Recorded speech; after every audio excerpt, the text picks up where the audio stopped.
America என்னதான் பண்றாங்க அப்படிங்கிறது தெரியல. ஒரு சைடு பேச்சுவார்த்தை சுமூகமா போகுதுங்கிறாங்க. பட் இருந்தாலும் இன்னொரு சைடு பதட்டங்கள் அதிகரிச்சிருக்கு. திரும்பவும் அமெரிக்காவோட நேவி இருக்கிறாங்க இல்லையா, ப்ராஜெக்ட் ஃப்ரீடம் அப்படிங்கிறத ரீஸ்டார்ட் பண்றோம் அப்படிங்கிறாங்க. ப்ராஜெக்ட் ஃப்ரீடம் அப்படிங்கிற இந்த ஸ்ட்ரைட் ஆஃப் ஹார்மோஸ்ல அவங்களோட நட்பு நாடுகளுக்கும் அவங்களுக்கு வேணுங்க கூடிய அந்த குட்ஸ் போக்குவரத்து இருக்கு இல்லையா, சரக்கு கப்பல்கள், அப்புறம் ஆயில் டேங்கர், கேஸ் டேங்கர், இந்த கெமிக்கல்ஸ் எல்லாம் தூக்கிட்டு போற டேங்கர். ஸோ இதுக்கெல்லாம் பாதுகாப்பா வந்து பாத்தீங்கன்னா எஸ்கார்ட் சர்வீஸ் ப்ரொவைட் பண்றது. இதுல நேவி, அமெரிக்காவோட நேவி வந்து பாத்தீங்கன்னா எஸ்கார்ட் பண்ணலாம், அசிஸ்ட் பண்ணலாம். நிறைய சிவிலியன் வெசல்ஸ் எல்லாம் இருக்கு, சூப்பர் டேங்கர்ஸ், கண்டெய்னர்ஸ் எல்லாம் இருக்கு. ஸோ வரக்கூடிய நாட்கள்ல ஸ்ட்ரைட் ஆஃப் ஹார்மோஸ்ல இருக்கக்கூடிய அந்த கப்பல்களை விடுவிக்கக்கூடிய வகையில அமெரிக்காவோட கப்பல்கள் எஸ்கார்ட் பண்ணும் அப்படிங்கிறது போல அமெரிக்காவோட நேவி தரப்பு செய்திகள் வந்திருக்கிறது ஆச்சரியங்களை ஏற்படுத்தியிருக்கு. அட் த சேம் டைம் அமெரிக்காவோட அதிபரான டொனால்டு ட்ரம்ப் அவர்கள் த என்ரிச்டு யுரேனியம் பத்தி பேசியிருக்கார். த நியூக்ளியர் டெஸ்ட் இருக்கு இல்லையா, அது இம்மீடியட்டா யுனைடெட் ஸ்டேட்ஸ், அதாவது அமெரிக்கா கிட்ட கொடுத்தாகும். அப்படி இல்லையா அழிச்சிடணும். இல்லையா coordination, Islamic Republic of Iran, இந்த வேர்டை திரும்ப திரும்ப ஹைலைட் பண்றாருங்க. முன்னாடி எல்லாம் வெறும் ஈரான் அப்படிங்கிற சொல்லிட்டு இருப்பாங்க. இஸ்லாமிக் ரிபப்ளிக் ஆஃப் ஈரான் அப்படிங்கிற அந்த மரியாதை இப்ப ட்ரம்ப் அவர்கள் கொடுக்க பழகி இருக்காரு. ஸோ அது வந்து என்ன பண்ணும் அப்படின்னா டெஸ்ட்ராய்டு ஆயிரும். இல்லைன்னா இன்னொரு acceptable location, atomic energy agency இருக்கு இல்லையா, கமிஷன், ஸோ அதுக்கு ஈக்குவலண்டா வந்து பாத்தீங்கன்னா அதோட மேல் பார்வையின் கீழே பத்திரப்படுத்தி வைக்கக்கூடிய வேலைகள்ல வைக்கணும்.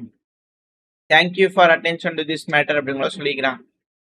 ஸோ அமெரிக்கா அந்த நியூக்ளியர் யுரேனியம் என்ரிச் பண்ணக்கூடிய அந்த நியூக்ளியர் டஸ்ட்டை எப்படியாச்சும் கண்காணிப்புலையாவது வச்சுக்கலாம் அப்படிங்கிறது போல கொஞ்சம் மனசு இறங்கியிருக்கிறாங்களா அப்படின்ற கேள்விகள். அதான் ஐஏஏ இல்லைன்னா கூட அதுக்கு ஈக்குவலண்டான ஒரு அமைப்பின் பால் கண்காணிப்பு தேவை. ஈரான் கிட்ட மட்டும் தனியாத விட்டதுல விருப்பம் இல்லை அப்படின்னு சொல்லிக்கிறாங்க. ஸோ பந்தார் அபாஸ்ல வந்து பாத்தீங்கன்னா இன்னைக்கு காலையில தாக்குதல், அதுக்கப்புறம் எஸ்கார்ட் சர்வீஸ் ப்ரொவைட் பண்றாங்கன்றாங்க. இப்போ முதல்ல நியூக்ளியர் என்ரிச் பண்ணக்கூடிய யுரேனியம் வந்து பார்த்தீங்கன்னா ஈரான்ல இருக்கவே கூடாதுன்னாங்க, எங்க கிட்ட தான் கொடுத்துடணும்னாங்க. இப்போ மூணாவது ஈரான்ல வச்சுக்கலாம், பத்திரமான ஒரு பகுதியில வச்சுக்கலாம், அதுக்கு ஒரு ஐஏஏ மாதிரி எனர்ஜி அட்டாமிக் ஏஜென்சி மாதிரி ஒரு அமைப்பு, அதுக்கு ஈக்குவலண்டான ஒரு அமைப்புல ஒரு கண்காணிப்புல வச்சுக்கலாம் அப்படிங்கிற சொல்றது கொஞ்சம் மனசு இறங்கி வந்த மாதிரி தான் தெரியுது. மற்றதெல்லாம் வந்து பார்த்தீங்கன்னா மீடியாக்களுக்காகவா அப்படின்ற கேள்விகள் இருக்கலாம். ஆனா இந்த யூகே எம்டிஓ இருக்கிறாங்களே, யூகேவோட மேரிடைம் ட்ரேட் ஆர்கனைசேஷன் ஆபரேஷன்,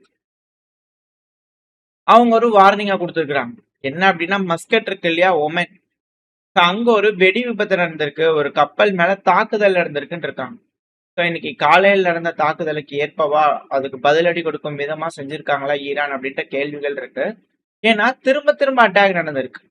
இரண்டாவது முறையா பந்தார் அபாஸோட கிழக்கு பகுதிகளில் வந்து பாத்தீங்கன்னா தாக்குதல் நடந்திருக்கு. ஹொர்மோசாங் ப்ராவின்ஸ்ல வந்து பாத்தீங்கன்னா நடந்திருக்கு. இது பந்தார் அபாஸ் ஏர்போர்ட்டுக்கு ரொம்ப நெருக்கமா இருக்கக்கூடிய பகுதிகளில் தாக்குதல் நடந்திருக்கு. பல வெடி விபத்துகள் கேட்டதா சொல்லப்பட்டு வருது இந்த பெர்ஷியன் கல்ஃப்ல.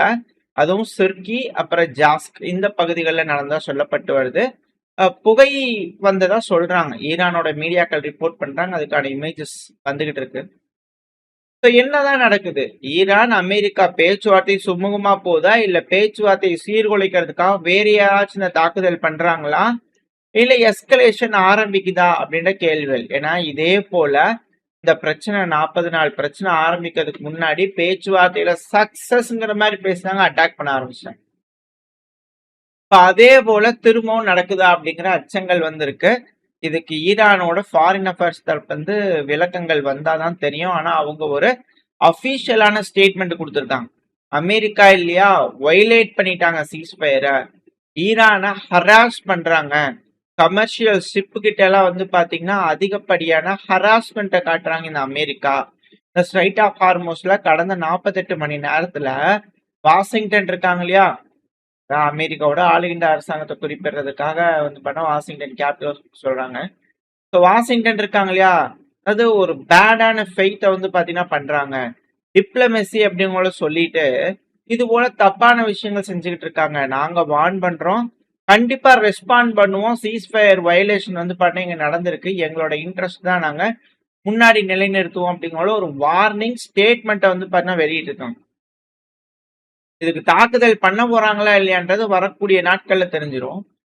ட்ரம்ப் அவர்கள் வந்து பாத்தீங்கன்னா the same time border regional deal, அதாவது இந்த ரீஜியன்ல ஒரு பார்டர் டீலை வந்து பாத்தீங்கன்னா எப்படியாவது கொண்டு வந்துடணும் அப்படிங்கிற ட்ரை பண்றாரு. ஏன்னா ஈரான் கூட வந்து பாத்தீங்கன்னா இந்த ஒப்பந்தம் ஆபிரகாம் அக்காட்சி போட்டுடலாம் அப்படிங்கிற ட்ரை பண்றாரு. இந்த அட்டாக் நடந்தது எதுக்கும் இப்ப திரும்ப வந்து கடைசியில அங்க சுத்தி இங்க சுத்தி திரும்ப ஆபிரகாம் அக்காட்சிக்கு வந்து கையெழுத்து போடுவா அப்படிங்கிறவங்கள கூப்பிட்டாங்கன்னா எப்படி? ஈரான்ல வந்து பாத்தீங்கன்னா இந்த ஸ்ட்ரைட் ஆஃப் ஹார்மோஸ் ரீஓபன் ஆகுமா இல்லையா அப்படிங்கறத வந்து பண்ண ஒரு சந்தேகமா வந்து பண்ண மாற ஆரம்பிச்சிருக்கு. இதுக்கு தான் அமெரிக்காவோட கடற்படை இதை ஓபன் பண்றதுக்கான வேலைகள் ப்ராஜெக்ட் ஃப்ரீடம் ஆக்டிவேட் பண்றாங்களா அப்படின்ற அச்சங்கள் பட்டிருந்தாங்க. அவங்களால ஒன்றும் பண்ண முடியாது. அமெரிக்கா அப்படிங்கிற இந்த கடல் படை இருக்கு இல்லையா, இந்த நேவல் படை, அவங்களால வந்து பாத்தீங்கன்னா அவ்வளவு எஃபெக்டிவா இந்த இடத்துல வந்து அவங்களால எதுவும் செய்ய முடியாது. அது நடக்கக்கூடிய விஷயங்களை வச்சுதான் பார்க்க முடியும். பிராக்டிக்கலா அதுக்கு பாசிபிளான இப்ப வரைக்கும் இல்ல. மேபி அமெரிக்கா ஏதாவது ஒரு ஜிமிக்ஸ் பண்றாங்களா அப்படிங்கறது வெயிட் பண்ணி பார்க்கலாம்.